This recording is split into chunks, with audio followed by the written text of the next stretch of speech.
everybody. It's fantastic to see so many people here already. We've actually had upwards of 300 signed up as well, so we're expecting to see a few more joining us. My name's Kath Jackson, and I was until last year the commissioning editor at PCCS Books, which means that I was the one who originally approached Helen George, to invite her to put together this wonderful collection of writing. And I worked very closely with her throughout the editing and production process up to today's launch, and it's been a real privilege. But I want to make it clear that I just punted her the idea of editing a book on Black women and therapy very broadly, and it was Helen who picked it up, developed the concept, and brought together this absolutely wonderful collection of writings that, to me, make it very clear that Black women therapists have come of age and are out there leading the way for those who come after, and inspiring both confidence in Black methodologies and transformation in therapeutic practice with Black women and Black women's experience of therapy. This book is rich, so much richer than I could have ever imagined. And in my view, only Helen could have done it. I've known and worked with Helen since I was deputy editor at Therapy Today many years ago. And she sent in an article, well, actually typical with Helen. She then followed it up with an assertive phone call asking if we might be interested in publishing the article. And I more than bit her hand off. It was a article based on her research into older Black women's views of counselling. And she had the knack, you could see it, of being able to transform academic writing and bring it to life with dialogue and storytelling. We later worked on several of the Therapy Today Black History Month special issues, in which she was a founding and continuing key player. And of course, I attended her Community Trauma UK events, which were always a highlight of my year, posh hotel in London, and the one venue where I knew I would find Black therapists in numbers, not just one or two, and would be welcome to share the massive buzz of energy, enthusiasm, and excitement that was generated. So who better to edit a book about Black women and therapy? I want to start with a very few words of thanks. First, to all the contributors who've joined us today, and to all of you other people who've come here taking time out of your busy weekends to join us too. I want to thank Online Events, to John and Sandra Wilson, and especially to Wesley and Jeff, who are providing our tech support today. Without them, we really couldn't have managed these numbers. So if you do have any tech issues, pop a message in the chat, and Wesley and Jeff will do their best to help you. A couple of bits of important information. We are recording this event, and the recording will be available on the Online Events library. So please be aware of that if you do make a contribution. We have a chat room. However, we have a lot of participants. And partly because of that, and partly out of respect, we ask that you don't chat away while the contributors are speaking. We totally welcome your thoughts and questions when we come to the panel discussion at the end, because we want to hear your voices too. The schedule is for the day or the morning. I will start with a short interview with Helen George, the editor, to talk about that process and what she hopes people will take from the book, and also about her own chapter. Helen will then introduce and invite each of the contributors in turn to give a short presentation on their chapter before we open up the Q&A and discussion with the whole panel for the final 20 minutes or so. So hold your responses and questions in mind until the end of the presentations, post them in the chat room, say if they're addressed to all or any of the panel, and we'll get through as many as time allows. Helen and Leonie will be hosting the Q&A. We'll also post details on the chat about how to buy copies of the book from PCCS Books website. Other outlets are available, of course, but you get a special discount if you buy direct from PCCS and free post and packing.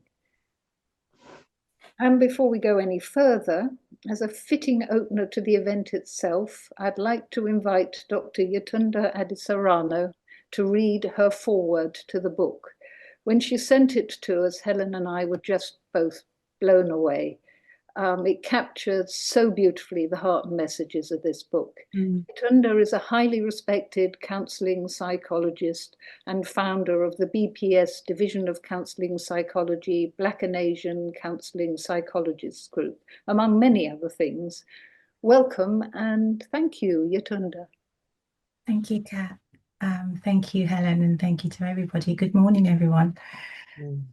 Um, Before I start, I think I've now become aware that when I come to events that Helen plans, some things always transpire which I don't often anticipate. So I'm going to say thank you to the shoulders of the people that I am standing on today and in this moment, because I want what I read to be grounded in their power and the strength and the spirit that they bring, not just to me, but to everyone that's attending today. In reading this book, several questions surfaced for me. When did I become a Black woman? What encounters shaped the ways I was seen and unseen as a woman of multiple heritage? What part did I play in those moments of erasure, of code switching, of silence? There are no simple answers. They sit beneath layers of culture, memory, trauma, and resistance. It has taken me time to understand that my responses, my silences, my resistance, my rage are not just personal. They are shaped by what I have lived, what I have inherited, and what I have had to survive. They are historical, systemic, and deeply held in my body.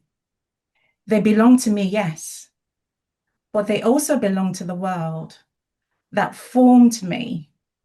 And if I do not stay awake to it, I risk being shaped by everyone else's idea of who I am supposed to be.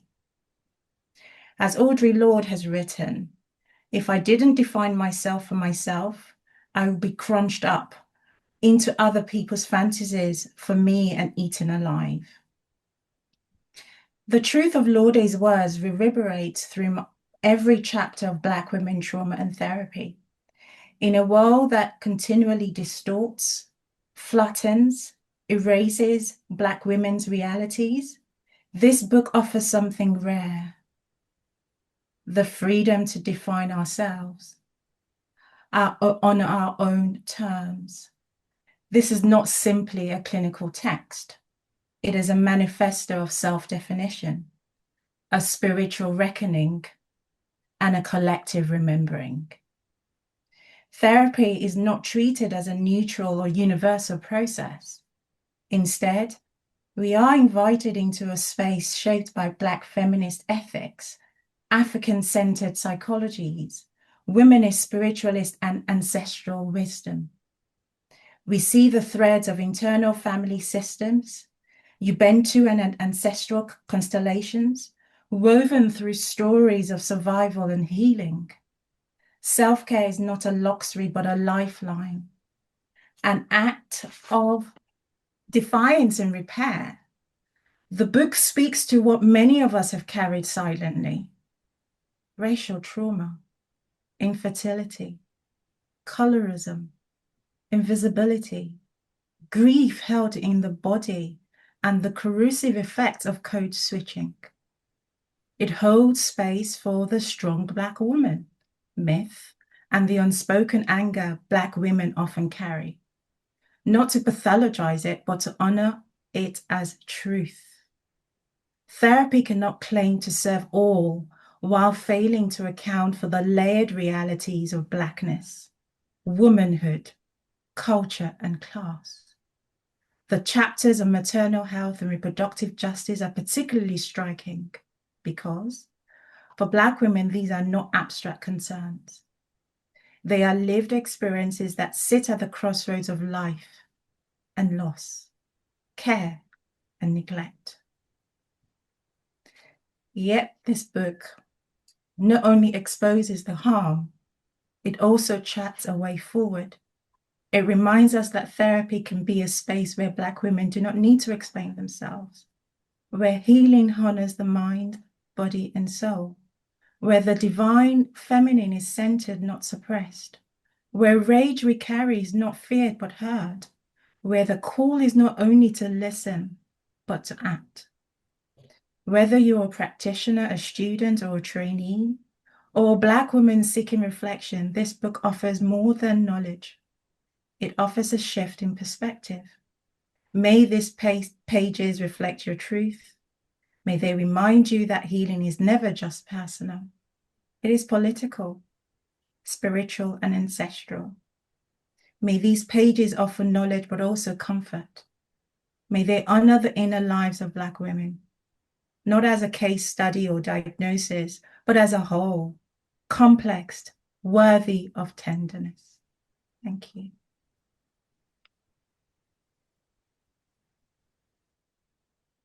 Oof. Thank you. Gosh. What a powerful way to start.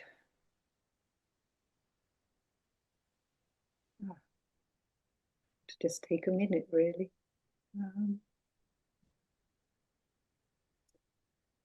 Helen, are you ready to start the next bit? Yes, let's do it. And just to say, I want to say thank you to you, Tunde, for To that powerful forward. And as you said, Catherine, when you introduced her, when we received it through, our into our inboxes, how powerful and strong and heartfelt it was. And so I thank you, Tunde, but also I want to say that Yetunde, I started doing conferences in 2018, and I've known Yetunde since then. She was at the first conference. I don't know if you remember when you were there, and she had a stall out, outside in the walkway, and she was one of the sponsors of the conference, and she spoke, and she had everyone in tears at that conference. Such a powerful woman with words. I just want to thank her. Um, I also want to thank everyone for joining us today. Beautiful day outside, and for taking time out of your day, beautiful day to join us. So yeah, on behalf of all of me and all the contributors, we're really, thankful and grateful that you're with us to joining us and celebrating this book. Yeah, thank you. So, well, I'll give a proper introduction to Helen now. Helen's a BACP accredited psychotherapist and clinical supervisor with a career in the counselling and psychotherapy profession spanning more than 18 years. She's the founding director of Community Trauma UK and host of its biannual Community Trauma Conference, which centres on trauma and healing in Black communities.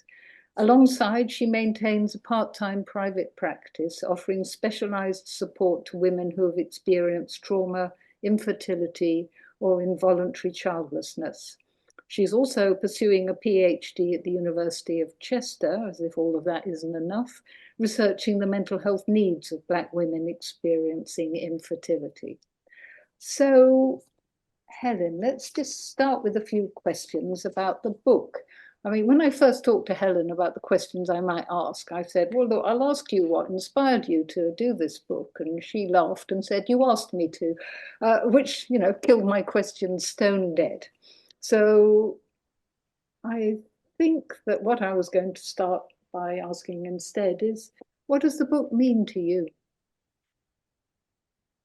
Well, yeah, that's a big question, Catherine. It means so much. I could probably talk about like how much the book means to me like all day, literally. It's been part of my life for the last year and a half. But firstly, just to look at it here, I don't, for those who don't have it yet or do, it's such a beautiful book, to look at it and see everyone's name on it, that we all did this together. And so it means a lot, the cover as well. Um, and in thinking more deeply about what it means, I think there's two things I'll share. I think the first thing is going back to the conference in 2022, and I met with Professor Dawn Edge to ask her if she'd take part in the conference and the panel discussion. And I don't know if she remembers, but she said to me, Helen, there's one thing in doing conferences, and everyone talking about things, but we need tangible outcomes. We need action from conferences. We can't just continue talking about things.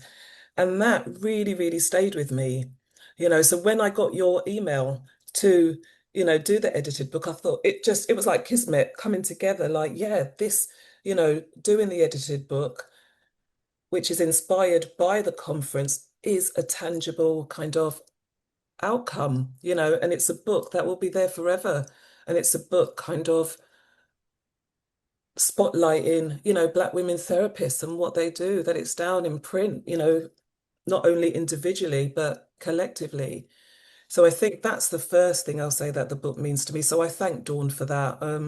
I don't even think she'll probably remember her saying that to me, but yeah, it really, really stayed with me. And she's a professor as well, so she has much wisdom to share. And then I think the second thing is the quote that I started off in the book in the introductory chapter, which I'll read now.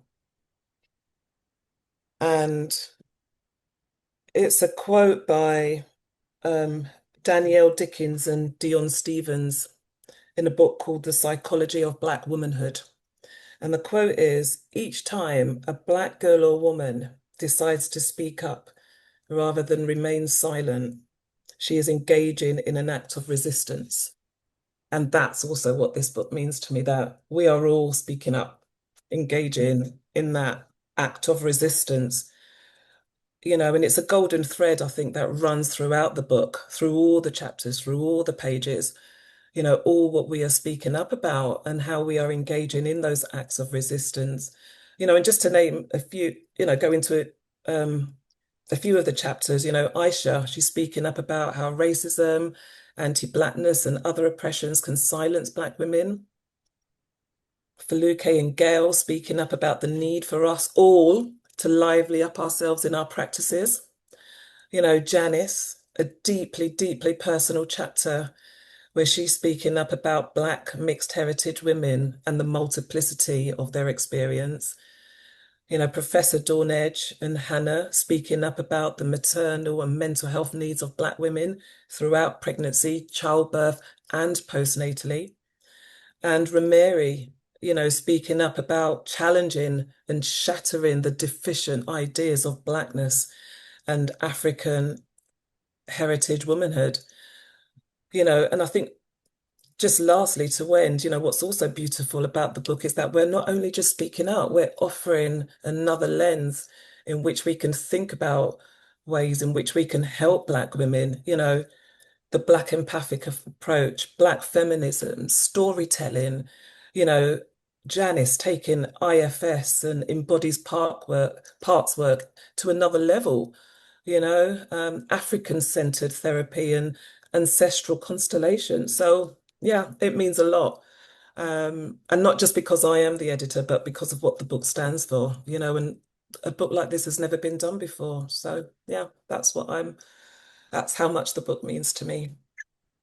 That's fantastic, fantastic collecting together of many powerful elements of it. In your introduction, you quote Audre Lorde, her words, there's no such thing as a single issue struggle because we don't live single issue lives. How for you is that reflected in the book?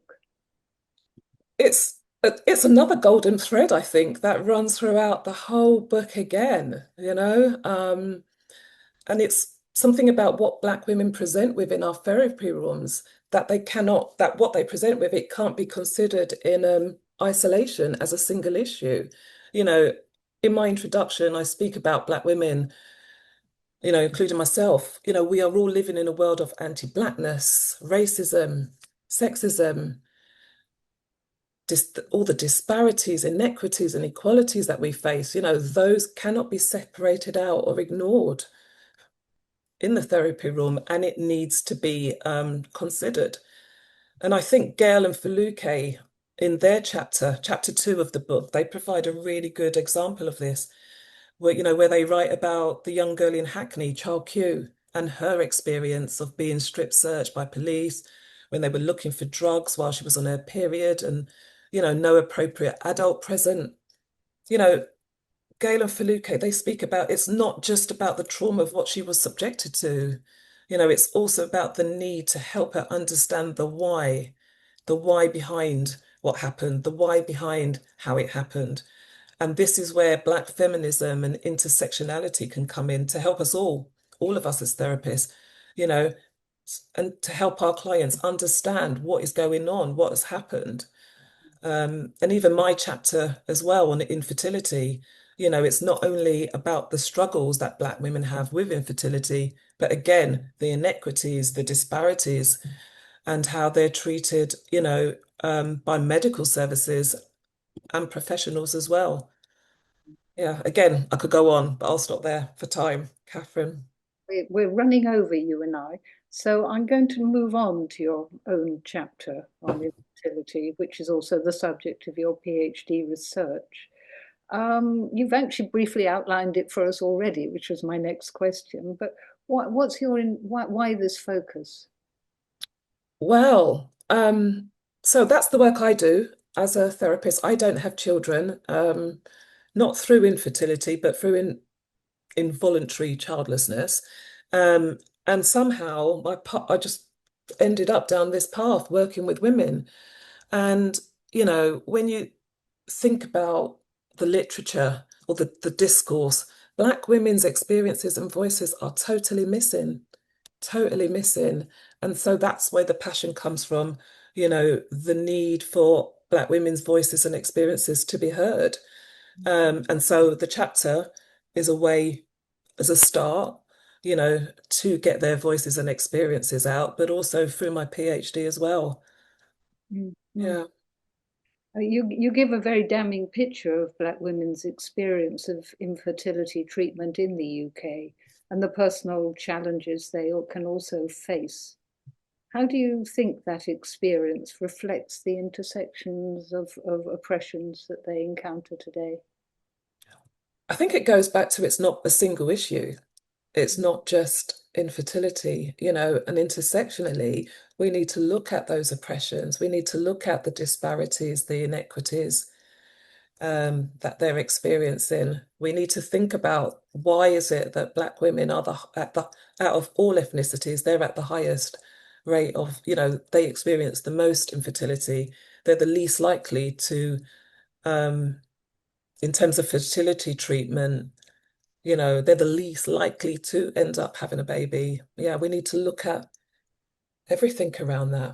I guess cultural stuff as well that just gets ignored in Cultural stuff, again, where Black feminism, intersectionality, and I keep emphasizing that can help us to think about the other aspects.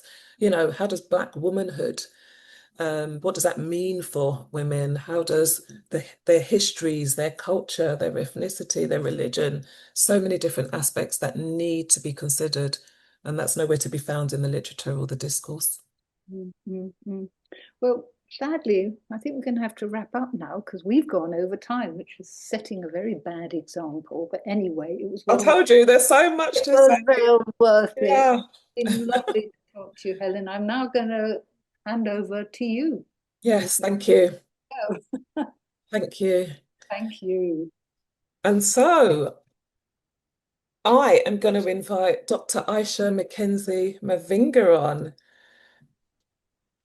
and we're going to talk together about her chapter, The Unsilencing of Black Women, a Black Empathic Approach. Welcome, Aisha. Thank you, Helen. I'm just putting my timer on so that I don't steal anyone else's thunder. Greetings, everybody. Good morning. Good to be here. And Helen, thank you so much for inviting me to participate in this project. Yetunde's forward says it all. And, we have made magic and music of those themes throughout the book. This idea that if we don't say who we are, we will be shaped by other people. And I think that's so key in this book in terms of the independence of each chapter and the contributions of and intersections of the chapters. So I feel privileged to be among the authors on this auspicious occasion, and absorb the energies of this innovative book, and what's going to be expressed throughout the book, throughout the morning, and what is expressed in the book. Thanks for working with me on the first chapter, Helen.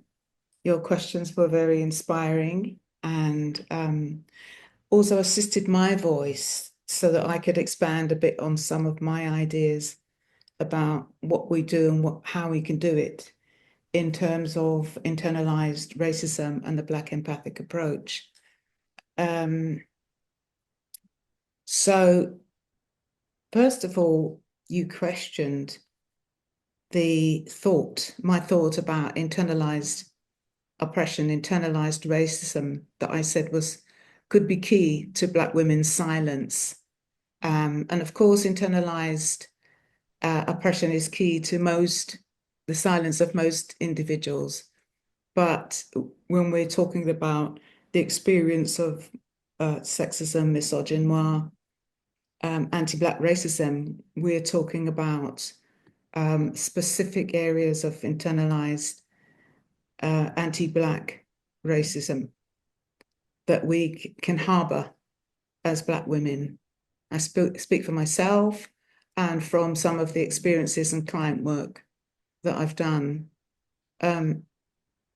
So you asked me about that, and I talk about, in the chapter, I talk about how our voices have been silenced for centuries. It's nothing new. We're just now taking this huge leap of faith and power to address this area that is often not attended to. And in the therapy world, we're often either subdued or suppressed, or the internalized racism kicks in, so we don't get to have our say in the way that we can. And sometimes I shout because that's when I need to be heard. So we're thinking about the question I think you asked is, how can we be, all of us in the counselling and psychotherapy profession, help the Black women who grace us with their presence in therapy rooms? And how can we help to unravel the silences that come in because of the layers of pain and hurt that Black women bring to the table? And also to remember that as therapists, we also bring our own pain and hurt. And we're also in the constant struggle to have our voices heard. And so we are working on those areas of self-care whilst also supporting clients to be open and come out of their silence.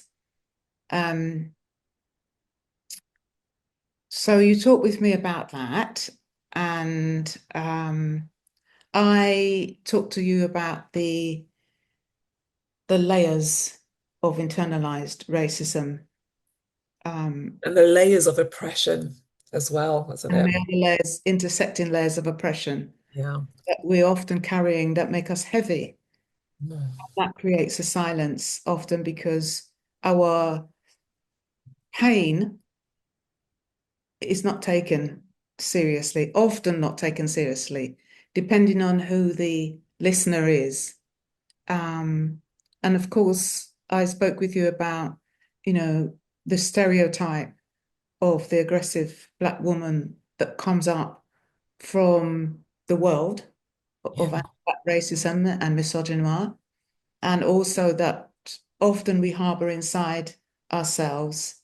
I've had it said to me many times by Black women who are clients, they didn't speak up because they're afraid of being called the angry Black woman, the aggressive Black woman, being called aggressive, more labels, more oppression, more layers of thick silencing.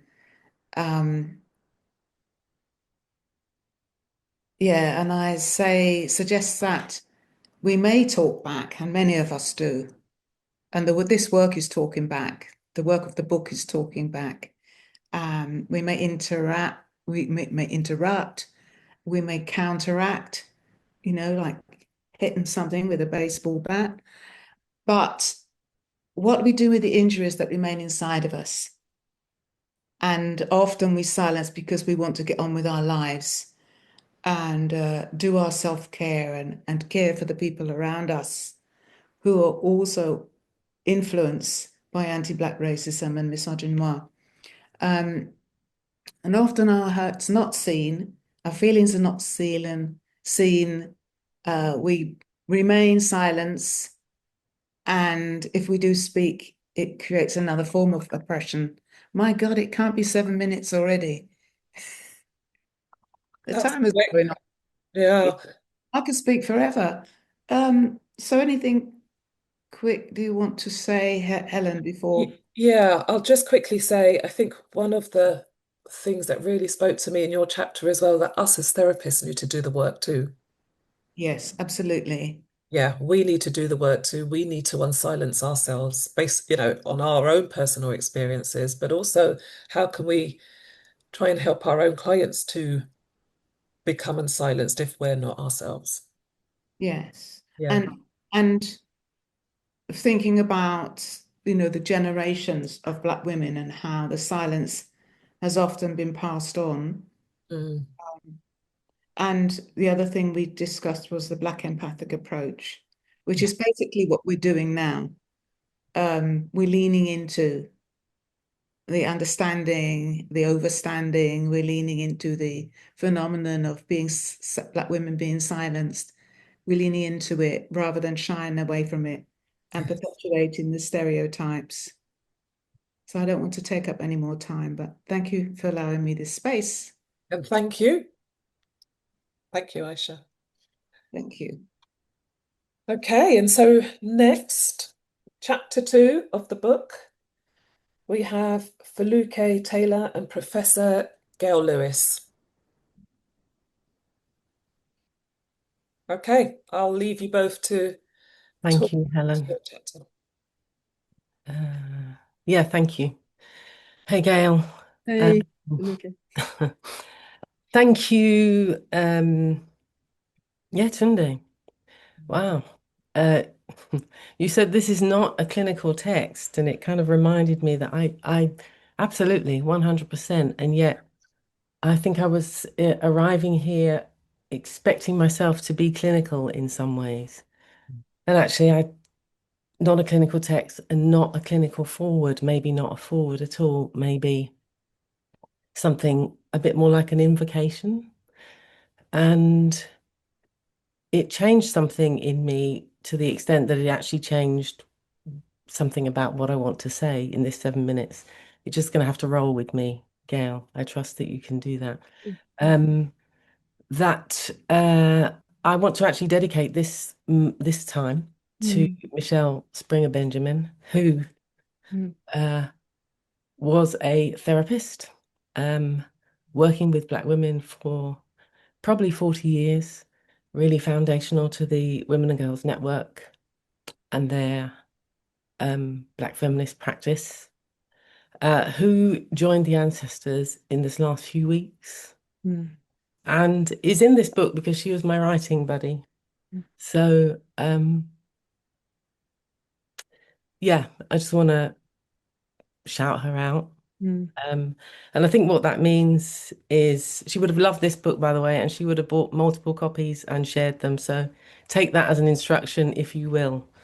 Um, uh, so I think the idea we had, we're going to do some very short readings for the book from our chapter, and then Gail is going to share some thoughts. My thought is, Gail, that I might not read the last section. Maybe I'll just read the first section then you can do your readings and thoughts. And if there's time, maybe I'll read at the end. And if not, it's fine. Okay. So the chapter is called Lively Up We Self, a portal, some letters, and a Black feminist chorus. Through the portal. A woman, let's call her Zuri, arrives a minute before the session is due to start. Am I late? She asks. And before I can respond, she apologizes if she is. She sits in the chair, knees together, leaning slightly forward, and turns to place her bag on the small table beside her. To make room for the bag, she repositions a water jug and a box of tissues, effecting slight and careful adjustments before turning back to me to explain, my mother said never to put your bag on the floor. Zuri apologizes again, this time for her nerves and for appearing to be superstitious and not knowing the right thing to say. I ask if she might say a bit more about what brings her to therapy. It's a bit random, she says, adding that she's not sure if therapy will be helpful and that it was a friend who suggested she give it a try. She told me that you're a Black feminist, she says. I don't know what that means, but I'm curious to find out. Like Zuri, we were curious to find out. A curiosity about finding out that we committed to when we agreed to co-author this chapter. As the chapter emerged, through writing to each other in call and response, we felt the presence of a refrain or a chorus with its many variations. Yes, sis. That's right. Shout it out loud. The chorus willed us to continue, even as where exactly we were going remained unclear.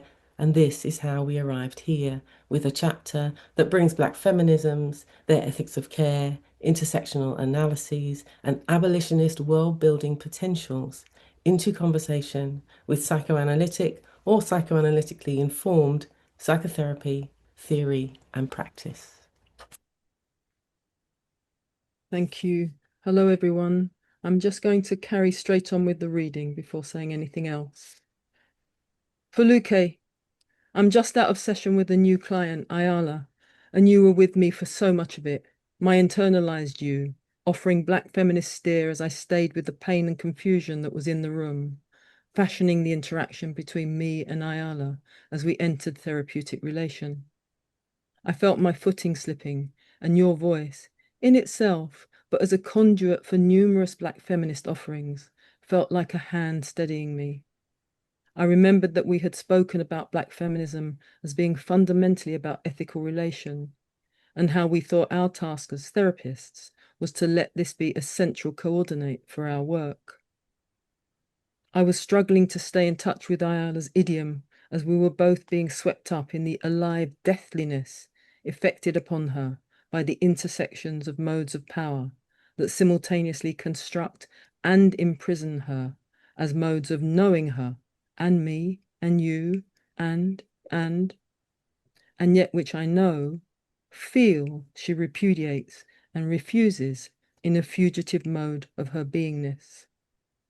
Feeling, perhaps sensing is the better word, this mode of Ayala's being was not, though, the same as being with that Ayala. Not yet. The path we had travelled up to now was such that her fugitive mode, her liveliness, was remote, hiding in an out-of-reach place. It was not so much camouflage in the bush of Marinage, but more about us both understanding that the matter for urgent attention in this here and now moment was exactly how she was besieged by those intersecting violences effected by social power, those historically produced repetitions of stuckness and or erasure in this moment, repetitions of stuckness that were embodied and experienced as pain and confusion and dislocation. We started with reading small sections from the chapter just to give our co-conspirators here today a sense of how we kind of work the chapter in that call and response. And hopefully that will inspire people to read the whole of the chapter. But we also wanted today now just to outline very briefly in the 2 minutes I think that I might have now, that what we were thinking about, what we wanted this intervention in a sense to be, this contribution to us as co-conspirators, literally as breathers together, as well as interrupters of structures of power.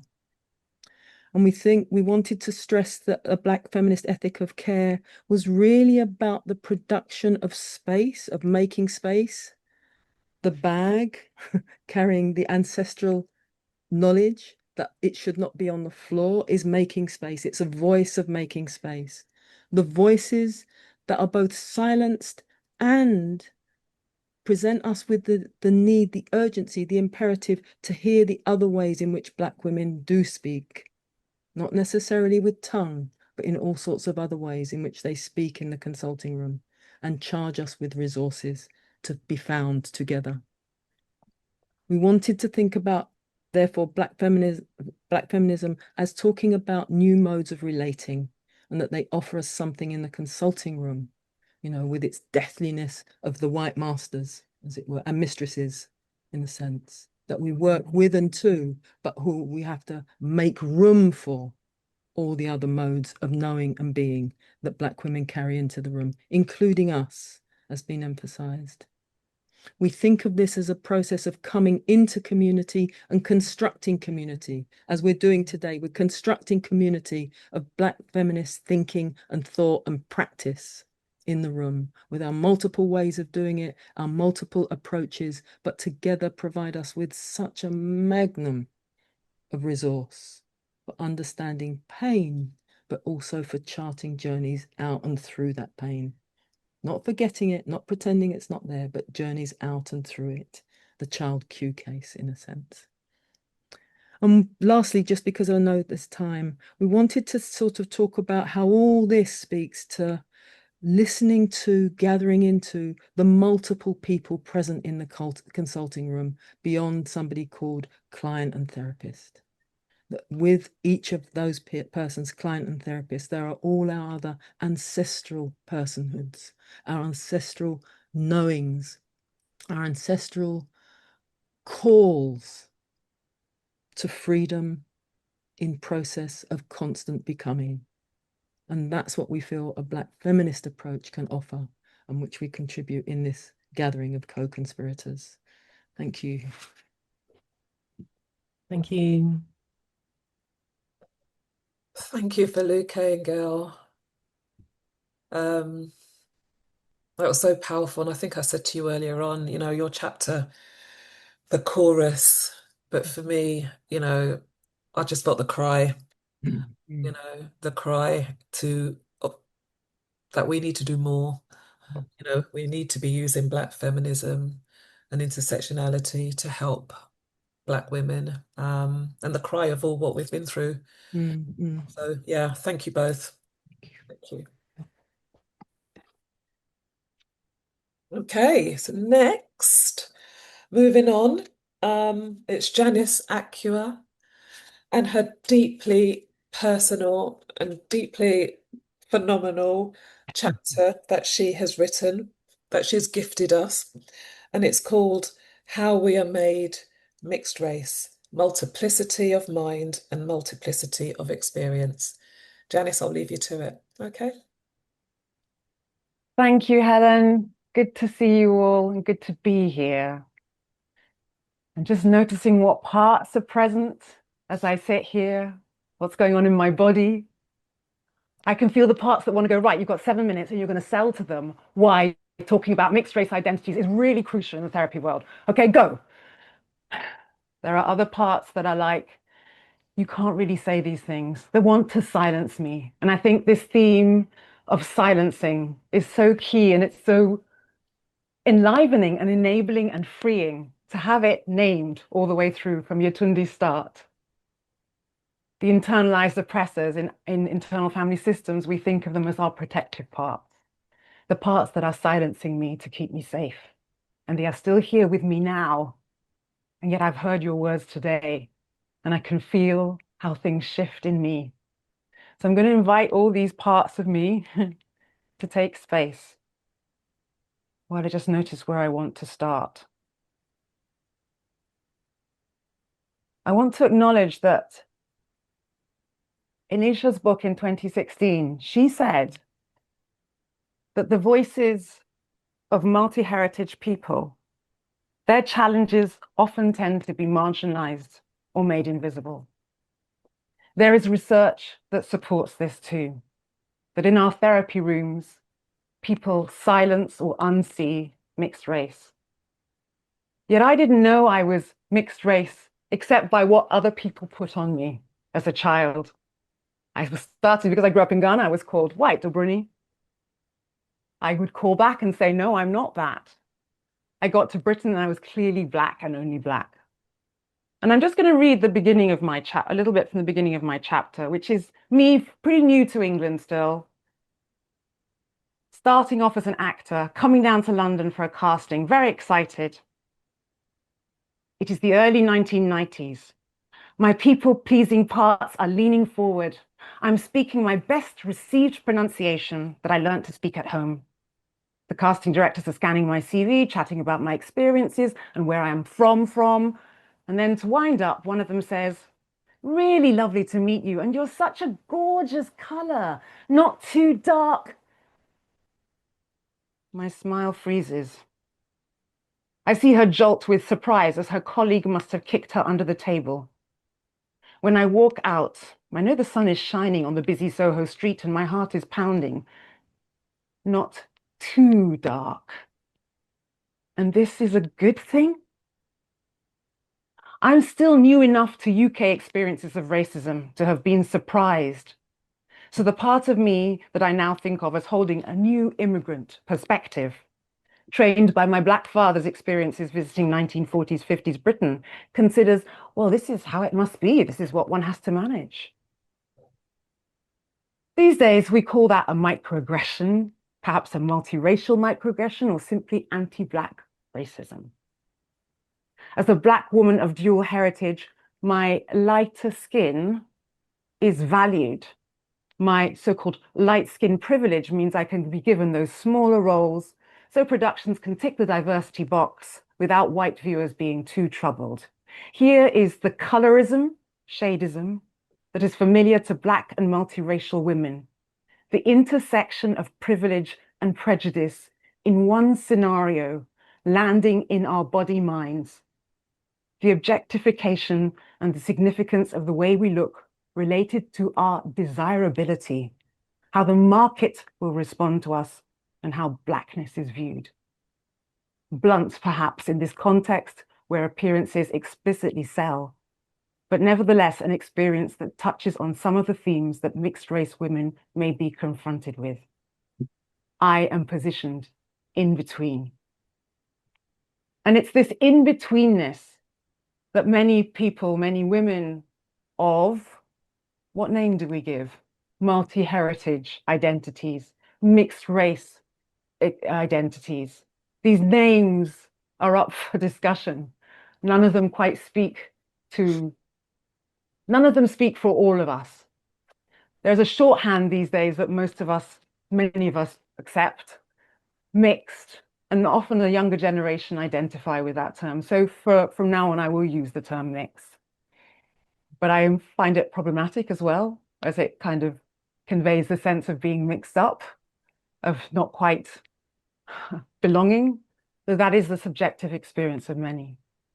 And why do we need to have these conversations? Because there's a lot of need around this. There are growing numbers of people who identify as mixed. We're overrepresented in the mental health services, in prison population. People experience racism from their family members, which, as we know, the very beginning woundings can last a lifetime, as well as what comes in from the outside. The part that I wanted to bring in that often is difficult to speak about is that we don't only experience racism from white people, but we can sometimes feel this experience of not belonging in Black communities. And this might be the very place where we are seeking belonging because of the overarching experiences of racism that most of us are impacted by. And when we reach out to belong in those spaces and experience what can feel like rejection or can sometimes be rejection, that can really impact the sense of self. Some people use the term racism from Black people. as the experience. And I find this hard, and I find some of the theoretical thinking now around different forms of racism useful. One being the idea of monoracism. Monoracism is defined as a type of racism which has helped maintain whiteness through long-standing opposition to multiracials and interracial mixing. So any aggressions towards mixed people on the basis of their racialized identity are an enactment of white supremacy. And this feels key to our understanding of colorism and what happens. I just realized I completely forgot to press timer. So I hope someone is keeping track of the time, because like everyone else, I've got so much to say, I could just keep going. So Got 1 more minute. 1 more minute. Thank you. That's helpful. I'm just going to read. A young person who knew I was writing this chapter wanted me to share this to give us a sense of what happens. If someone uses the N-word, it's just like a racist lashing out, and it doesn't feel personal. But if people say Oreo, that's like they're judging me and rejecting my personality and the way I am. So that really hurts. And to this young person who was grappling with school experiences of feeling Black because of the racism they experienced, but not feeling they were quite Black enough, growing up in white community, maybe white family, these differences can really bring a lot of challenge. And the more we can recognize this as practitioners and hold space for this, for all of it, the breadth of Black women's experiences or people with a part Black identity, the more we can offer something really meaningful in therapy spaces. Is that my 1 minute? Yep. All good. Thank you. Thank you. Oh, Janice, thank you so much. As I said before, it's such a powerful and deeply personal chapter. And yeah, for those who haven't got the book yet, or for when they do, reading her chapter and how you just brought it, I don't know, you have a way that you could just bring it all to life, bring yourself to life and all your different parts and, what they're thinking and the conflict between them and how they can try and silence you and like make you speak as well. But yeah, how you brought all that to life. So yeah, thank you. Thank you very much. Thank you, Helen. Thank you very much for this opportunity. Okay, so moving on. Where are we now? Rameri Mukan. Thank you. Welcome. Welcome. And you're gonna talk about your chapter, African-centered therapy towards a womanist, psycho-spiritual approach to healing. I'll leave you to it. Thank you. I just have to say thank you to everybody that's gone before. I feel blessed to be part of this group. Faluk, you have the most amazing narrative ability that I've read your chapter, but when you spoke it, it was something quite remarkable. And in this chapter, I actually quote something from your book as well, because the way that you are able to describe something is I just wanted to say that. As well, I start talking about my chapter, and I woke up this morning and thought, what am I going to say, etc. And I said to my daughter, what am I going to say? And she said, start with your name. And I thought, oh yes, that's really good. So my name is Ramari Reshke Mukan, and it means my vitality and life force is focused on the love and joy of God. My action reflects that identification with God. But that's only been my name for the last 35 years or so. Before that, I was known as Sonia Francis, and people like Aisha knew me then. And at the beginning of this conversation, when we were before you all came on, she said, do I know you? And yes, you do, but you knew me when I was that. But this chapter was inspired by my life. So I felt I needed to very quickly, let me just quick, while I remember, forget it. Somebody tell me when the time's more or less. I will. Thank you. So inspired by my life. And I thought, right, okay, let me start. 1975, I trained as a psychiatric nurse. In 1983, I became a psychosocial nurse and worked at the castle and worked psychoanalytically within a therapeutic community. By 1983, I was the chair of ACMA. That's where I met Aisha, the first Black African African Caribbean Mental Health Association, and I was the chair of that for 9 years. And then after that, I worked at Shanti Women's Counselling Service in Brixton, one of the first counselling services to offer services to women, believe it or not, and then also to ethnic minority women in particular. After that, I bumped into Malcolm Phillips at a conference in which Aisha was also speaking, actually, it was at the Freud Museum. That would have been 33 years ago. It was just the first time I ever left home without my baby boy, who's now 33. And we created a course, a black psychology course, and I started to get involved with the Association of Black Psychology and to start looking at Black psychology. What we wanted to do was teach. We started creating little courses to teach ourselves what we had not been taught by our white experience and by our white training. I missed that, went to Goldsmiths and did a group psychotherapy training course there. And I did that course only because to get a psychotherapy a qualification, because when I spoke at events, because I was involved with Black mental health all these years, people would say, you've got no right to say that. You've got no, where did you train? Who did you train by? Da, da, da, da. So I just got it. Nobody ever questioned me after that as to where I trained or who I trained with. But just being on the register meant that suddenly now what I had to say was legitimate, although I wasn't saying anything different to what I'd been saying before. Okay. So what was I saying before? And what have I been saying? Within that, there somewhere around 1993 or something, I got involved with a Somerset Society. So I started my spiritual development.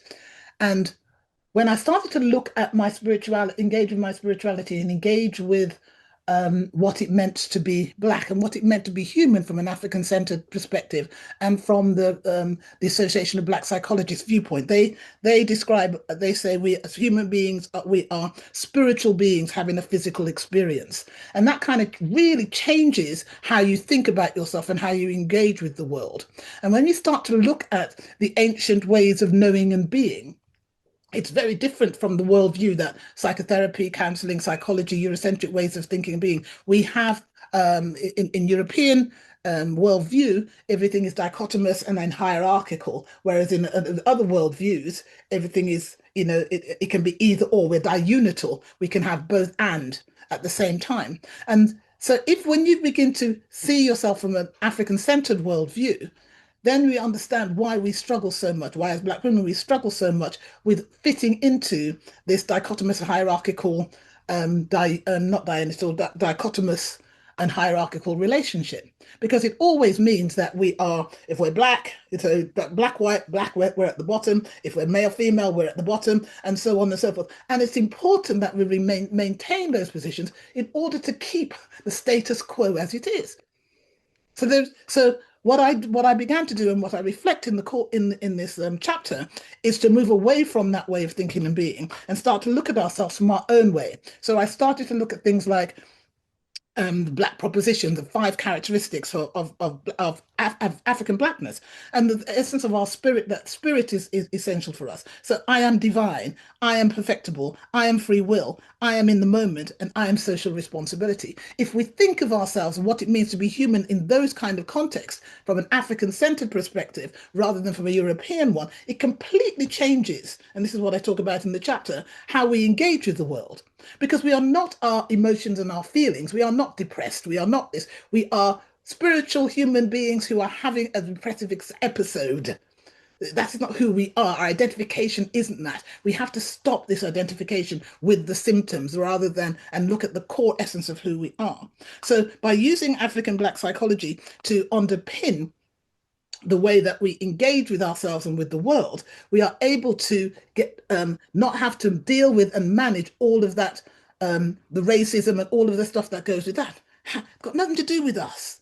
Yeah, we have our own ways of knowing, being, and that is what I'm trying to share with people in this chapter. Some of the ideas, but using the authority given to us by the Association of Black Psychologists, by others, to say, we are the only ones that can create and design models of ways of being for us. We have spent many years, it took me till now, 2023, 2024, to actually say, no, I'm taking the authority to create courses, to create ways of engaging with us, to create therapy models, to create order and get them accredited so that they have the same validity. When I watched, I'm thinking every half a second, notice 1975 is when I started this journey. We're talking about 50 years. And I watched over the years all these models coming up from all over the place. Who are these people creating this stuff? And why were we not able to do that?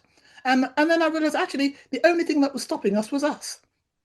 There wasn't actually anybody said that counselling has to look like this and psychotherapy has to look like that, unless we follow those particular models. So we have to take the authority to create our own models and that bit. Because now I'm going to go quick.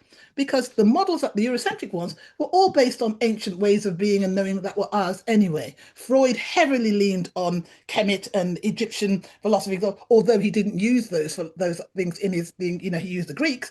But actually, if you went to his museum, you'd see he was completely obsessed with ancient Kemet.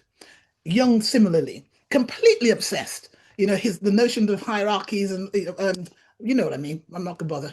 1 minute. The way that he uses archetypes and so on and so forth. The Rogers person-centered and all of this. It's so bona. It's looking at ourselves. It's looking at relationships. I want to also challenge the concept of therapy always being, and I love you, sisters, but the emphasis on the room and the emphasis on those two individuals and how we move that away from that. We are community people. And community has to be the way that we will heal. And community, because and I loved it. I think it was Gail who spoke about the ancestors being in the room with us, a spirit being in the room with us, and that's what I talk about in this as well. That even the whole concept of transference and countertransference and all of those kind of stuff. We're talking spirit here. Yeah, we're talking spirit. So how do we put that in a language and an understanding that is ours for us that we can engage with? And that's what I've attempted to do in this chapter to give us some beginning clues of areas that we can expand on and engage with to make our therapy ours. Thank you. Thank you. Thank you. That was another powerful 7 minutes. And I think for me, what am I trying to say here? African-centered therapy, your chapter invites us into that world, to look at Black life in a completely different way. And yeah, I thank you for that. And one day when I'm not so busy, I'm gonna sign up for one of your courses. Yeah. Thank you. Okay, so where are we now? Chapter 7 of the book, which is written by Dawn Estefan, who's going to join me now. Oh, there she is. And the title of her incredible chapter is called Sharing Breath, the personal narrative in Black women's healing. Dawn, thank you, and I'll leave you to talk about your chapter. Hi, thank you, Helen. Good morning. Oh, should I say? Oh, no, it's still morning. Big thanks, firstly, to PCCS, especially Catherine Jackson. Also, of course, Helen, a huge and a loving thanks to you for bringing us all together in this way. We often talk about the way we're all split off and actually what we could achieve if we all came together in one space, how wonderful that would be. I also want to say that it's a pleasure to share the pages with the other clinicians in this book. I've really enjoyed the echo of the themes of identity, discovery, expansion, and revelry. Have filled me with so much joy. I think I'm going to talk around my chapter. I'll see where spirit takes me. I guess at the beginning of the journey, when I start to think about or listen to what I was hearing about Black mental health, there wasn't very much around wellness. So there was a lot around how Blackness was equated to being less likely to be offered therapy, and oh gosh, can someone time for me, please? Because I forgot to hit the button. Less likely to be offered therapy, more likely to be prescribed drugs, misunderstood, misdiagnosed. Statistics were repetitive, as were the range of interventions and outcomes of disproportionate representation, inequity, poor engagement, fear, and stigma. That blackness, problematic, disruptive, and disagreeable. Black mental health was, I guess, when I looked at the wider lens, when I pulled out in terms of the systems that it falls within, the systems and their way not to see, not to connect, and not to think, most importantly, which situated blackness as serially impaired and an obstacle to care. I started to think about what else I'd like to feel and see around me. And I guess I began with this idea that the space between violence and care was the lived experience. So I guess my chapter sharing breath is about is part storytelling, and how I use that in the work, but also I guess having that theme throughout also forced me to tell my own story, and how I arrived at how I did the work, or how I carried the work out, and why I started working with Black women. And I guess that started with the training, and I think I was remarkably. I think I held back a lot actually when I spoke about the training. So I think that kind of still says something about what I might still carry. But I guess what I want to mention this morning for the other practitioners here, and maybe if there's anyone who lectures as well on any of those courses, like how lonely it felt. And I guess it would be futile to list in this short time every injury received in the classroom, where I learnt how to be part of the system in which blackness was present only by its absence, or where every moment of disruption and violence was justified, or assumptions made and the given expertise on homogenized blackness was taken in without warning of how toxifying it could be inside. From the beginning, my blackness and that of the other three in the class stood out like a stain on a blanket whiteness of whiteness, blurred only by the excitement of possibility. And as each month went by, the stain faded, and in the end left only two small distinct suggestions of what or who was once there. The cleansing of the space was gradual. Whiteness was eternally present and never named, but experienced as wholeness, whilst blackness remained split off and buried as disturbance. The privilege of not seeing colour meant that they did not see me or us, or nor did they see how I saw them. The complications of learning a language on the course, the language that I had to learn and deconstruct and then reconstruct so that I could weaponize it for self-defense. And perhaps at the moment I spoke without translator, without audio or amp. And the stories that lie within that, the times when I was asked to play the back therapist over and over again, or the time that someone admitted that she was racist, asking forgiveness, hugging me without invitation, our bodies touched and my soul left. The leaving card on a placement that I received, where I was told by the staff in a beautiful card how they would miss my big black bum. These are the things that I experienced, some of the things that I experienced, as well as a very robust training, I will also say, and perhaps I say that because I feel guilt of the things that I have just revealed. But I think those parts of the story were important, as well as talking about how I carry out the work.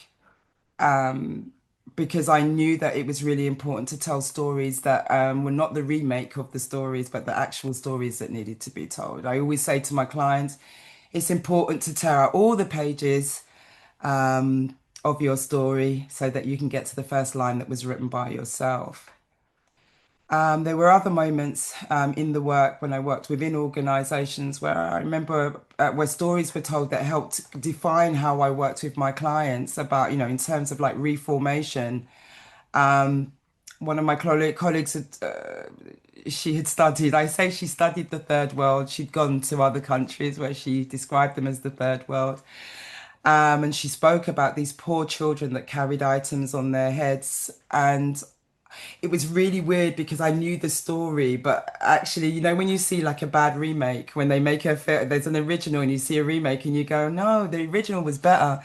And the original for me was the fact that I remember growing up in the Caribbean and I remember seeing my grandma with both hands on her hips, swaying from side to side, talking to, and I was just like, I want to be able to do that.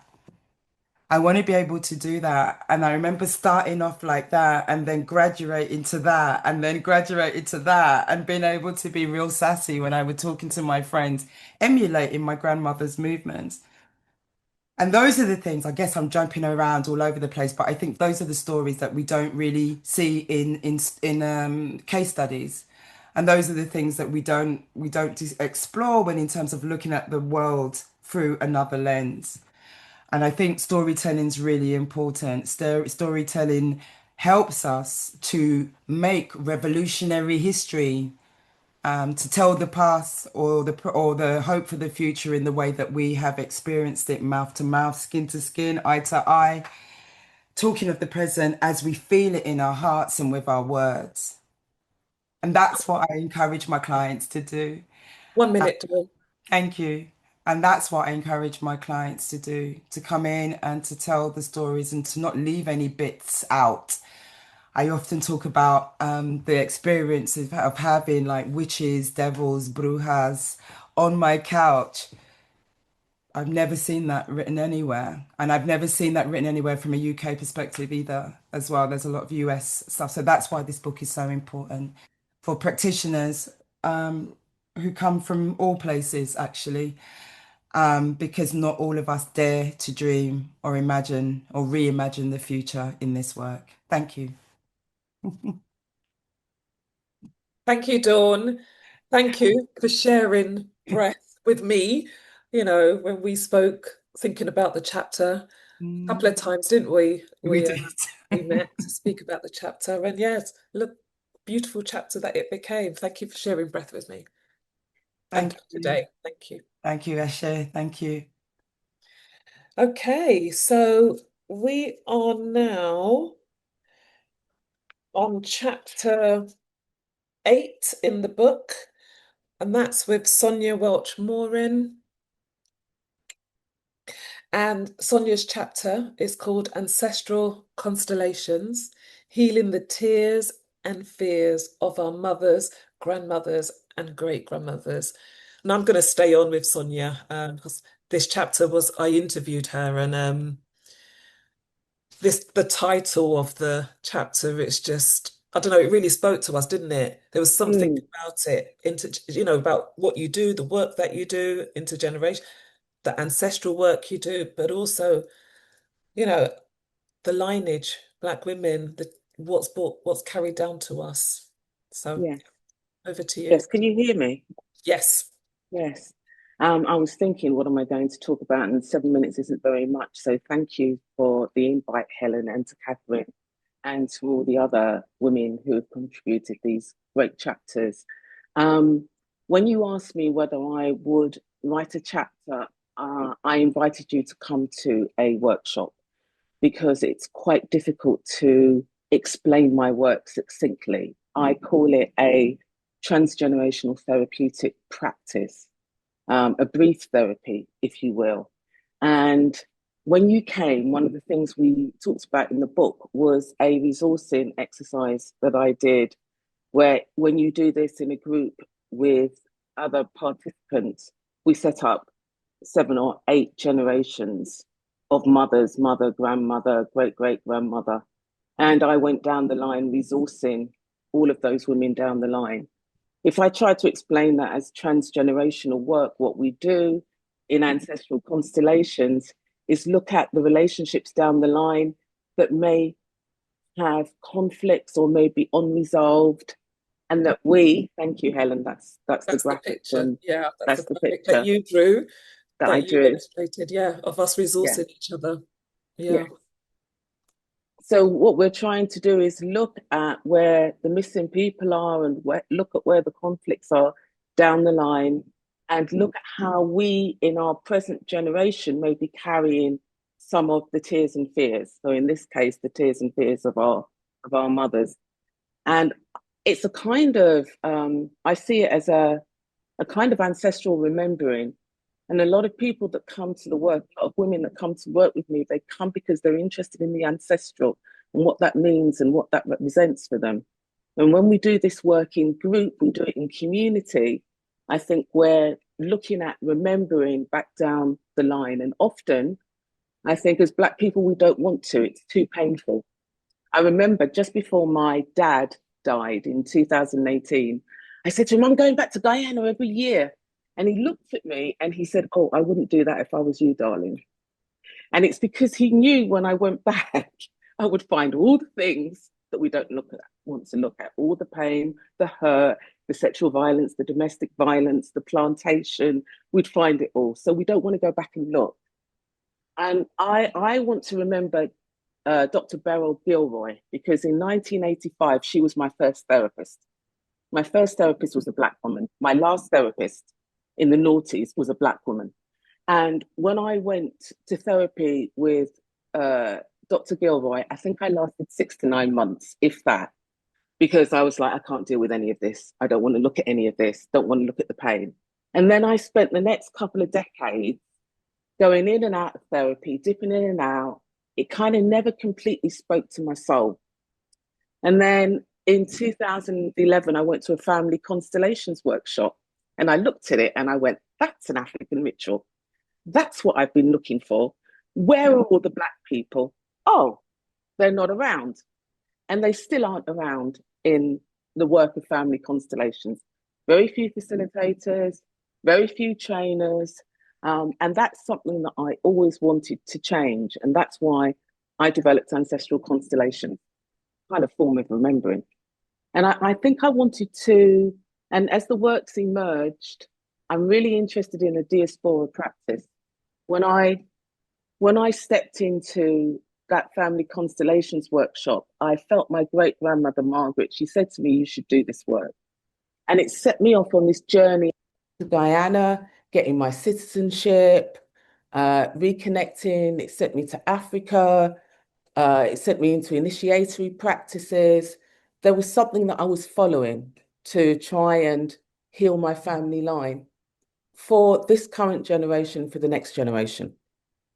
So if we don't talk about all of these really difficult issues, we don't talk about sexual violence, if we don't talk about how we as women are complicit in it, how we look and we know, we look away, if we don't explore colorism in our communities, if we don't look at how we treat each other and really take off the veil and really look at what we're doing, and I think COVID took off the veil. It allowed us to start looking at ancestors as spirit.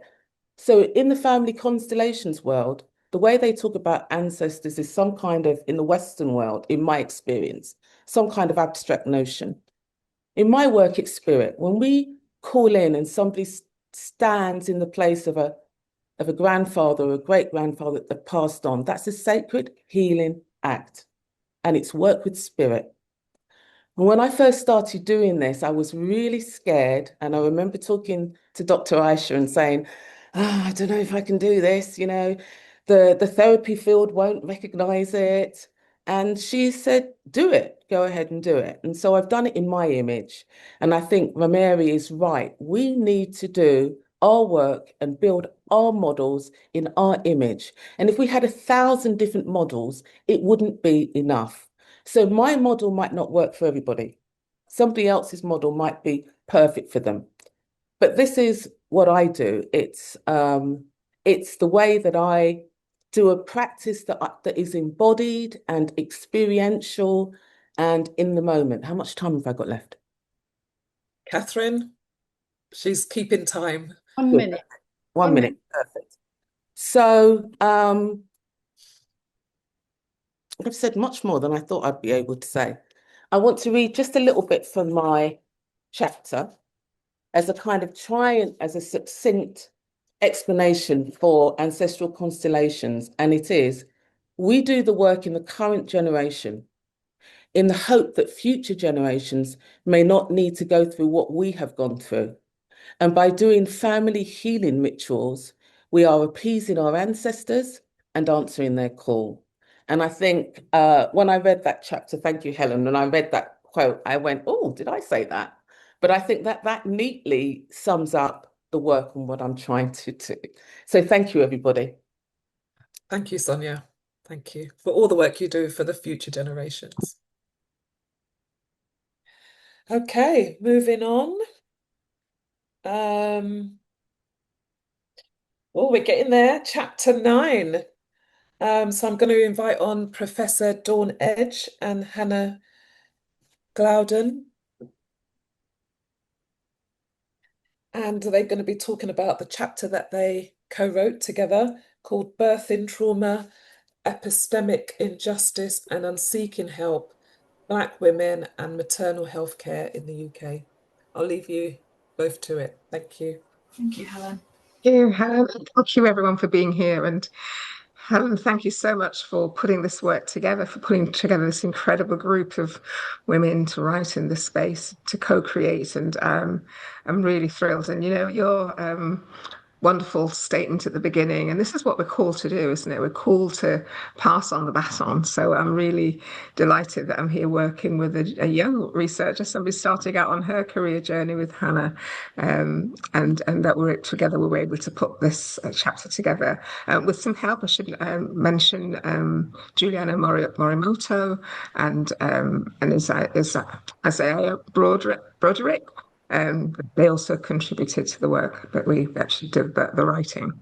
So, why perinatal? Why maternal mental health? Well, the perinatal period, so that's the period during pregnancy and early motherhood, is generally perceived as being a really happy time, a positive time for women and their families, but not for Black women.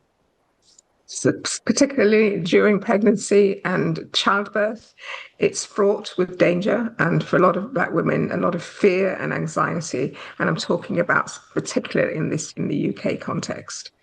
And some of that was brought into sharp focus in 2019 with a publication. So there's an annual Embrace report, which is entitled Saving Lives, Improving Mothers' Care. And that report highlighted that morbidity for most Black women was significantly greater, and other women of colour was significantly greater than for the white British majority. And in terms of mortality, Black women had a 5 times greater risk of dying during pregnancy and childbirth compared to white British women. About 3.5 times women of mixed and multiple heritage, and about 3 times women of South Asian heritage. But the truth is, this is not new. And it's been hidden in plain sight for a long time. As I say, this is an annual report. But I think it took a confluence. So the report was done then, but it really kind of landed in 2020, where, if you know, we were locked down for COVID and there was all the stuff around Black Lives Matter after George Floyd's murder. And I think lots of people in the NHS in particular, and in policy and public health spaces, it's like they suddenly became aware of inequalities in healthcare, which for many of us just seems incredible. But anyway, this focus on our chapter is actually on mental health. And looking back, so 20 years ago, I can't believe it's 20 years, it's over 20 years ago since I did my PhD research. And I decided to focus on Black women and perinatal mental health, specifically depression. So what's often called antenatal and postnatal depression. Because I did understand how it was that I knew literally hundreds of Black women. I'm a member of what's called a Black majority church, and there are hundreds of women. But I'd never heard anybody talk about postnatal depression, certainly not in the way white women did. Bizarrely, 20 odd years on, still the silencing we still don't really have those conversations. And I grew up in a household where, the mantra was, you don't talk your business. And I think there's a lot of that self-silencing. But partly because we've internalizing the silencing of others and that oppression. So we decided to use Fricker's theoretical framework of epistemic injustice, to which we were introduced by our colleague Juliana Morimoto, as a way of kind of looking at how these forms of injustice amplify and reinforce the psychological harm and trauma that Black women experience during the perinatal period, and how ultimately those things deter Black women from seeking help and actually sometimes actively unseeking help because the fear of engaging with help services is so great, and because they know that the outcomes and the experience are likely to be so negative, that actually this becomes a means of self-preservation. And all those years ago, when I was looking at antenatal and postnatal depression, women were saying was that actually there's a reason why they don't show up in statistics, in health monitoring around perinatal depression.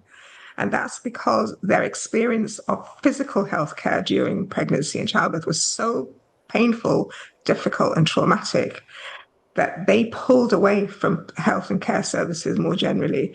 And it really, in essence, what they were saying is, if you can't take care of my physical body, how am I going to trust you to take care of my mind? And so what this framework enabled us to do is to explore some of this from looking at some of the writings that already exist. And so, for example, one element of this framework is theoretical, is testimonial injustice, and how Black women's voices and their accounts, their stories, we've heard a lot about stories this morning, are often not heard, and how that then plays into things, for example, like women being denied pain medication, women who know their bodies and telling practitioners, that they want to push, and they're told that they don't, and all kinds of other things when they know things are happening. And many of you will have heard and read the story of Serena Williams, who nearly died. And she nearly died despite telling people over and over and over again that she was really ill and needed help.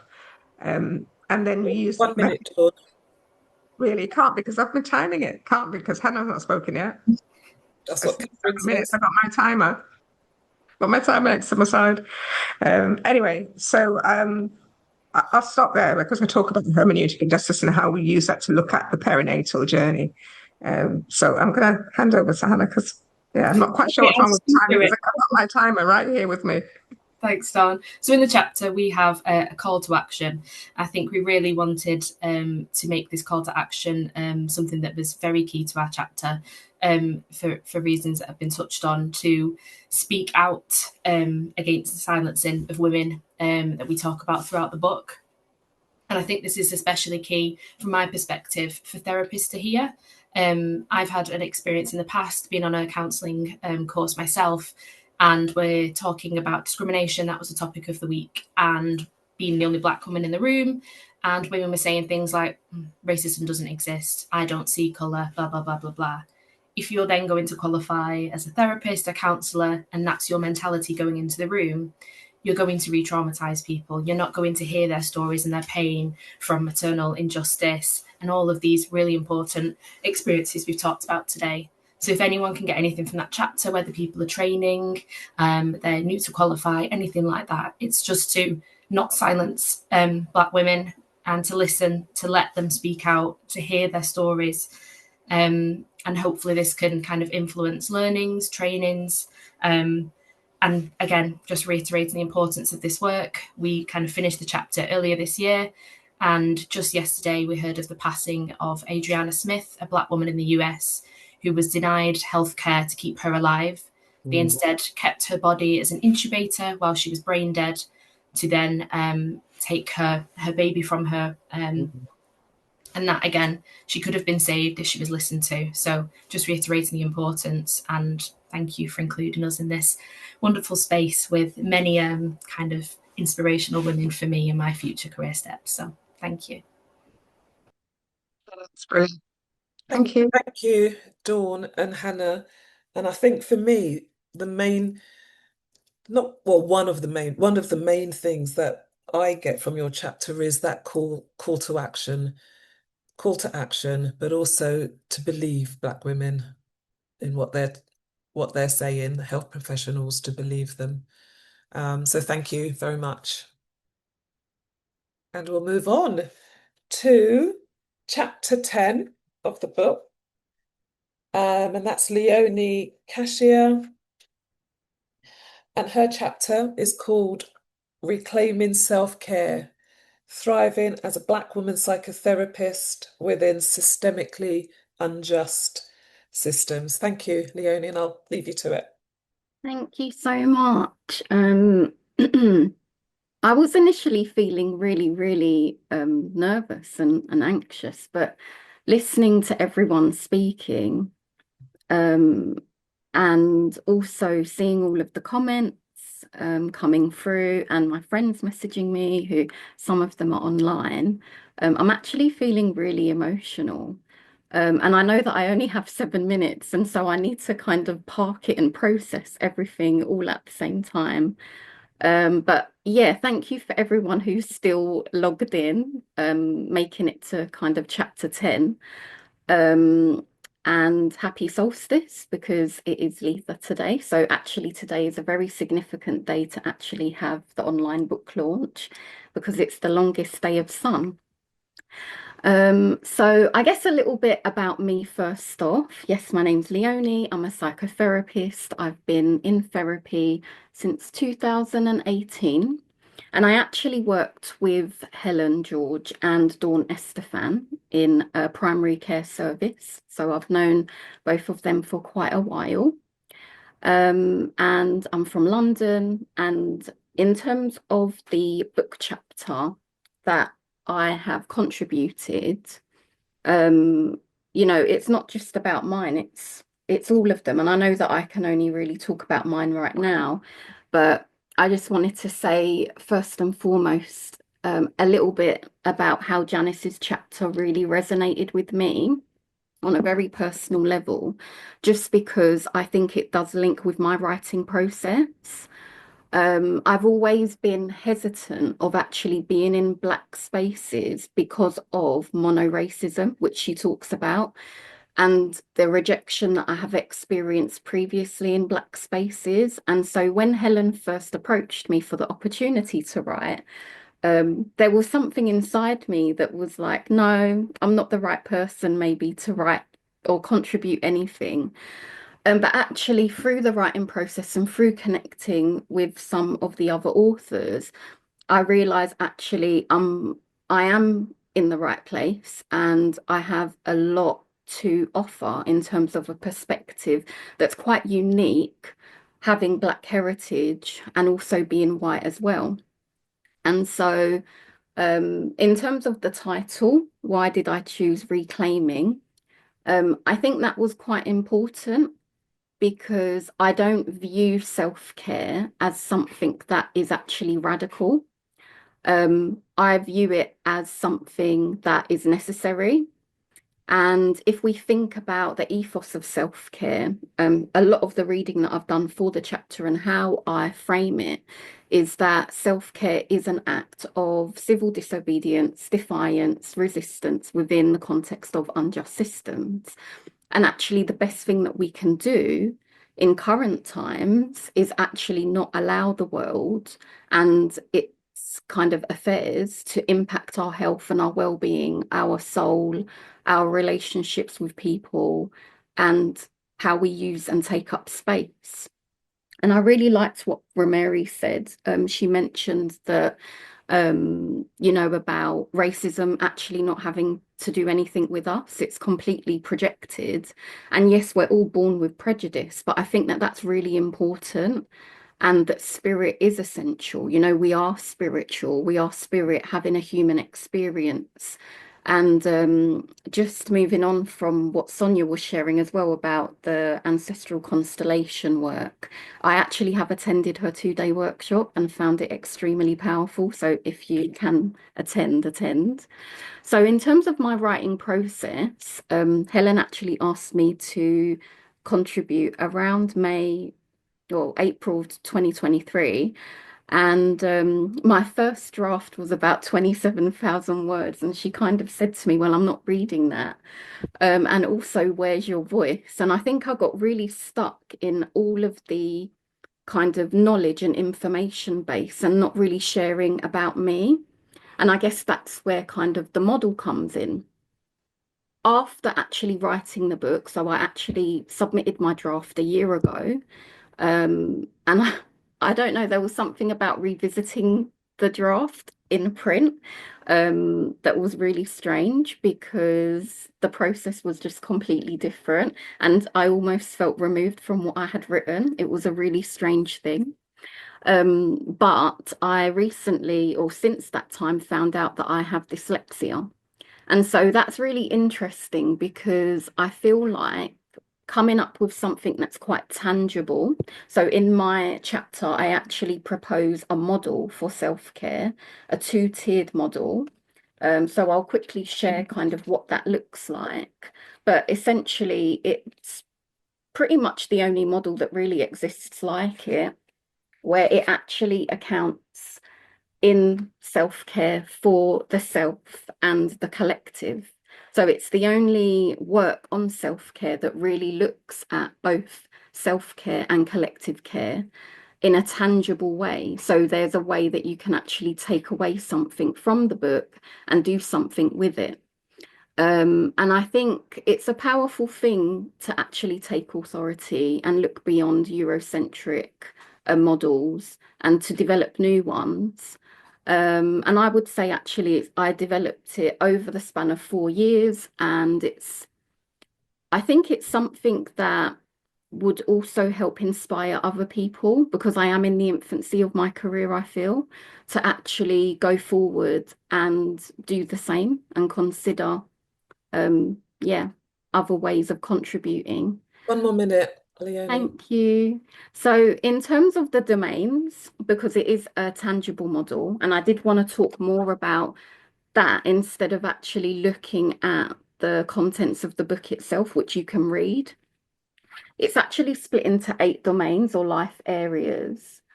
And I think it does a good job of bridging the gap between what it means to practice self-care for the self, but also for collective well-being. And oh, there we are. I think it does a really good job of bridging the gap and reminding us that actually we have more power and influence than we believe, or what we've been made to believe, in looking after ourselves and looking after one another. So thank you. Thank you, Leonie. And I think if I was to think about one thing that really spoke to me in the book is, how intentional we need to be in top-down unjust systems. We need bottom-up. We need to work bottom-up, come from a bottom-up perspective in terms of caring for ourselves because of the top-down injustices. And it's hard work. The work that we do, it's hard and it's, challenging. And we really, and especially with, the world as it is now, we really need to look after ourselves in order to be able to continue doing this work. Thank you. You're welcome. I'll put the resources in the chat for the PDF and also the self-care assessment. If people want to download it, they can use it. Thank you. And I'm just aware of the time, so we're a little behind. We've got 22 minutes left. And we were going to start off with a panel discussion, but I think let's just go to everyone's been here, there's 171 participants watching. And so, I think it'd be important to go to the Q&A section that you're going to be facilitating, Leonie. So I'm not sure if there's questions there already, or if anyone does have a question, to put it into the chat now and either do it as a general question and one of us will pick it up, or direct it to a particular author. That's fine too. Thank you. Yeah, that's no problem. So I've just been scanning the chat Most of you will probably recognize me from the Community Trauma UK conferences. I usually do a lot of co-hosting with Helen. So if you want to put any questions in the chat, please add them now, so that I can actually ask some of the authors, or you can also direct questions to me, and we can start the kind of question and answers section. But there's none at the moment. I'm sure they'll come. Okay, so is there going to be a book tour? Ooh, a book tour.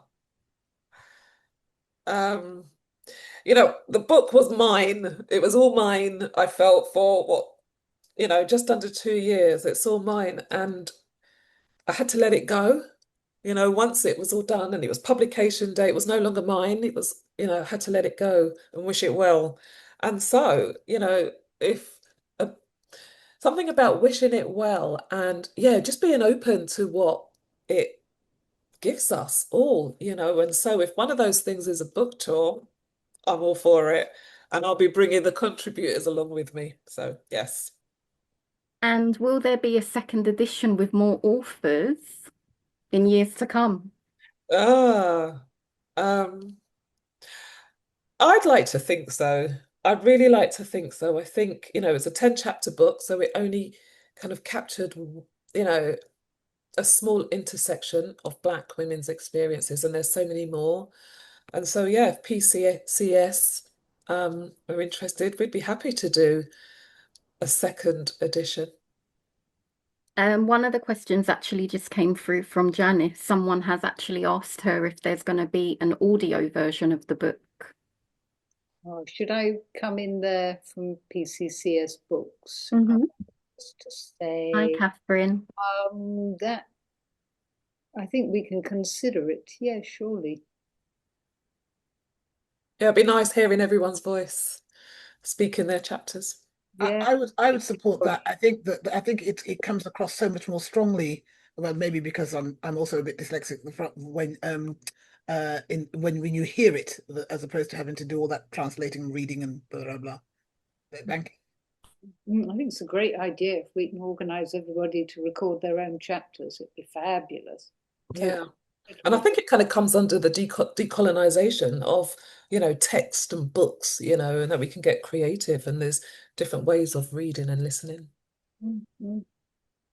There's one question about the webinar. So yes, it is being recorded, and you will get access.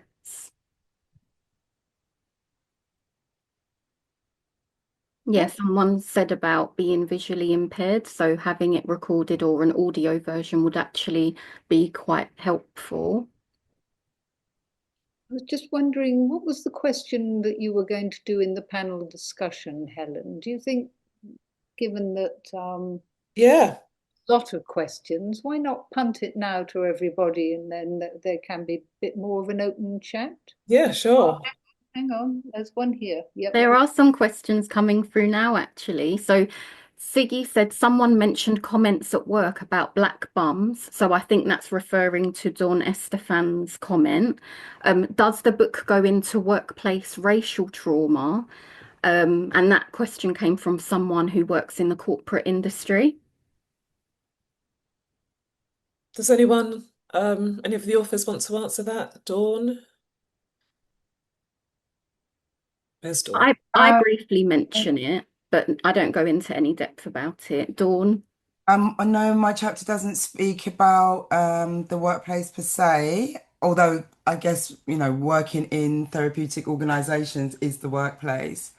What I think it does explore is how can you reframe your own story and your own experiences in a way that mean that reliving them doesn't harm you again and again and again. So about agency and very much about kind of like communicating your experience from your eye, about empowerment, about thinking about the future and thinking about healing and what that looks like for you. So whilst it's not about the workplace in itself, perhaps it gives like a framework in terms of like what you mentioned, Leonie, about self-care and radical self-care a radical rest, etc., and how you can care for yourself in that process. And I think Dawn Edge also wanted to answer as well. Yes, I was just going to say that I think the issues that affect women, people of color in the workforce are just so profound and so hidden. Everything from, um, the silencing that you spoke about, Leonie, to so-called microaggressions, which we know are not so micro in the cumulative effect, but all the way through to disciplinaries, dismissals, people, losing their careers. It's so pervasive that I think we need to explore this definitely, and I'd be really interested in talking to particularly some of the older women maybe who've gone through thinking about maternity care. There was a time when the maternal healthcare was delivered almost exclusively by Black and Irish women in the 70s, 80s. They were the people doing it, and now there are hardly any Black midwives. There are very, very few. I went to MRI recently. There's you look at the organogram, there's one, and you think, wow. So there's a reason why those people not only left, but why their children and their nieces and other people won't come into the healthcare spaces because it was so traumatic for them as practitioners. And how do you give your best to people? How do you give your best self and give the best quality care to people when you yourself are daily being traumatized? And I think that's definitely something worth exploring. Thank you. We have another open question. For those who have trained as psychotherapists, what recommendations do you have for someone getting started on their journey? Any of the contributors want to answer that one? I think mine's pretty self-explanatory. Self-care, look after yourself, look after your colleagues, your peers. There's a bit of me that my immediate reaction was don't do it, but but in truth, it's I mean we offer an alternative, and so one of the things that was really important for us was to actually create a course whereby you could from the beginning all the way through you didn't have to struggle with and learn with and the Eurocentric. You could become a qualified therapist with learning only African-centered um, um, models and ideas and thoughts and whatever. But I think do if you want to do that, if you want to go and do a course, do it. Of course, do it. But understand what it is you're learning and understand what it is you're getting into, and you're not going to be able to change it to make it fit for you because it wasn't designed for you. So as long as you know that, then do all the other things that people are telling you about, look after yourself, support yourself, but understand this was not designed with you in mind. I mean, I've often heard this thing, the notion that Freud, etc., weren't thinking about Black people. They weren't thinking about us. They were designing something to help them heal themselves in their way with their understanding. That's great. That's fine. You want to join and do that, but know what you're doing and don't expect them to change it to fit you and meet your needs because that's not what it was for. think I it's a don't very know. I really feel like I there's not an expect. I feel like that. I don't know. I feel like if we, I feel like we need to be in those spaces for them to change. Actually, I think there is a part of me that's kind of like, oh, pull away and create something different, which I guess I have in some extent. But actually, I also use the theory that I was taught about how to build on that. And I think if you're going to do a course, I think one of the most important thing is to think about the questions that are important to you beyond the academic aspect of it, beyond the qualification. Like, ask them. I wish I'd asked more questions about kind of like diversity and what does that mean for them? How many? What's the rate of Black students who stay, dropout rates, things like that. I wouldn't have known those questions to ask those questions until I'd done the training.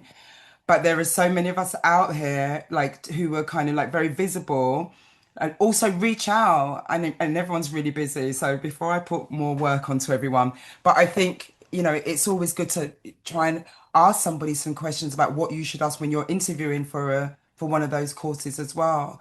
And I think you should insist, not ask for permission, but you should insist that your presence is noted, not only your presence, but your contribution and actually how you can enrich the course as opposed to just be kind of like it's happening to you. So that's what I would say. Ask more questions.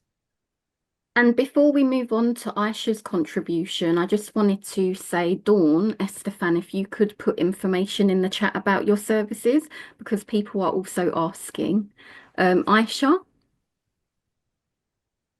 I was off into one there. On the back of what Ramiro and Dawn was saying, I just want to remember that we get silenced by Eurocentric training and colonial training, but the silence that we experience or that happens to us often comes from way before then. We take it with us because it's a coping mode that we've learned from an early age, which happens with or as a response to any oppression. But we have specific coping mechanisms for anti-Black racism and misogynoir. And so just really to say that if we become silenced or silence ourselves, insignificant or invisible, we are only insignificant or invisible in that moment. And if we become silenced, we can become unsilenced. And this is what the book is about. It's a demonstration of becoming unsilenced. Basically, that's what I wanted to say earlier, but I ran out of time. Very fitting. And Hannah? Thank you. I guess I just wanted to end this bit on, I guess, a positive note from my perspective. As I'm kind of starting my career in the therapy world as an assistant psychologist, I feel really lucky to be in a space like this, kind of standing on the shoulders of all these incredible Black women in this space and kind of almost going in with naivety, positivity that it might be better because of such incredible women who've been before me, but also knowing that if it's not, that's kind of okay. Women have got through it before, we can do it again.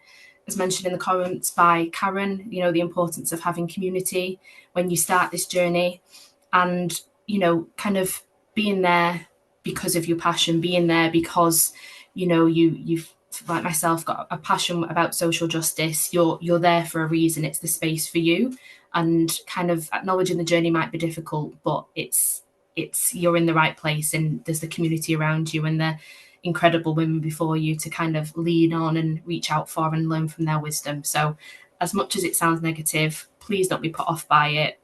Just know that, yeah, we're kind of following the footsteps of incredible giants. Thank you. We do have another question come through. Is there an opportunity of working with other Black females from healthcare and other professionals to expand on the intersectionality between what we all face and raising awareness for Black women across the lifespan? Interesting question. I'll put it out to any of the contributors first. If anyone wants to speak to it.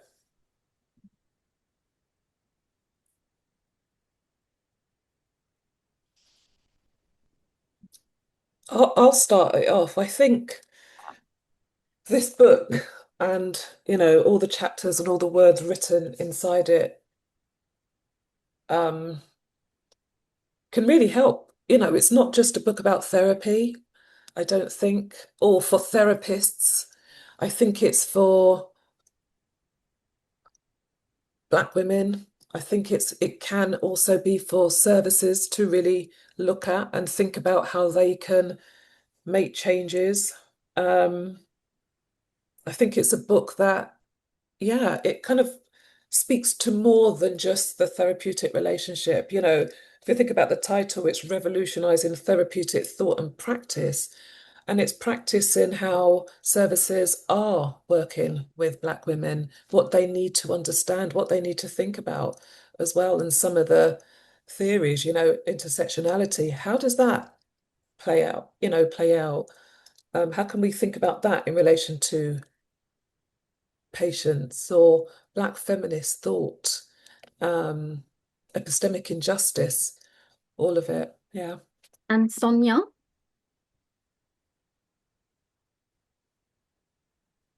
I didn't really read the question properly, but I just wanted to say something about there was somebody that posted in the group about their experience where they were asked to leave a course because they'd spoken up for themselves.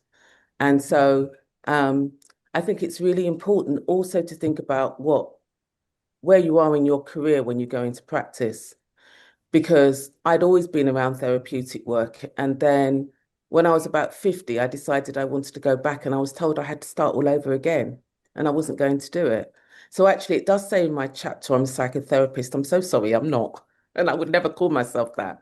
I call myself a therapeutic practitioner, and I did a postgraduate diploma in mental health and then spent 3 years on the wards with, extremely distressed, mentally ill people, which was my own version of psychotherapy training. So I would encourage Black women to think about other ways that they could put their therapeutic practice together. And I think, there's something about elders and the elders needing to step up, but also to be recognized, because in the 80s, there were lots of psychotherapists that were working, and I wonder if they're remembered. But then for the woman that said something about if you're not Black, I would say, and I'm very blunt, read the book. There are lots of different texts out there. Stop asking Black women and brown women what they should be doing. Start going internally and really thinking about it. Call on your ancestors, talk to them, and find other spaces to do the work. I only work with Black and brown people at the moment. I've chosen not to work with European women or men because there aren't enough people doing my area of work. So that's basically what I want to say, because I think that comes up all the time. What can I do? Go away, think about it, reflect on it, and find your way. Thank you. Thank you, Sonia. And 4 minutes left. Time has flown, I can't believe it's flown by 2 hours. It's just absolutely flown by. And here Should we I are. do another question? It's very brief. No, there's no time. It's just time for myself and Catherine now to say our thank yous. If Catherine can come back on. Ah, there you are.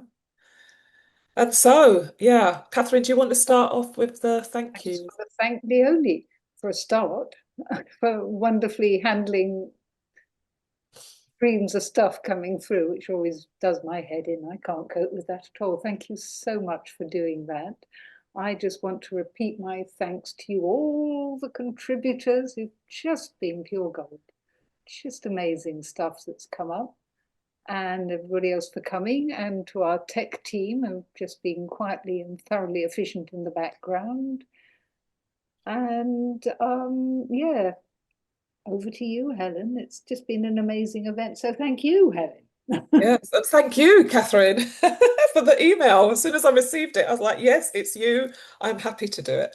But yeah, I'd like to first and foremost thank all the contributors, for saying yes. And, look at what we created together, such a beautiful body of work. And I'm forever, forever grateful and thankful. I want to thank Online Events who, at the last minute, you know, said yes as well to helping us out and providing this platform for free of charge, which is absolutely amazing. So I'm very appreciative of that.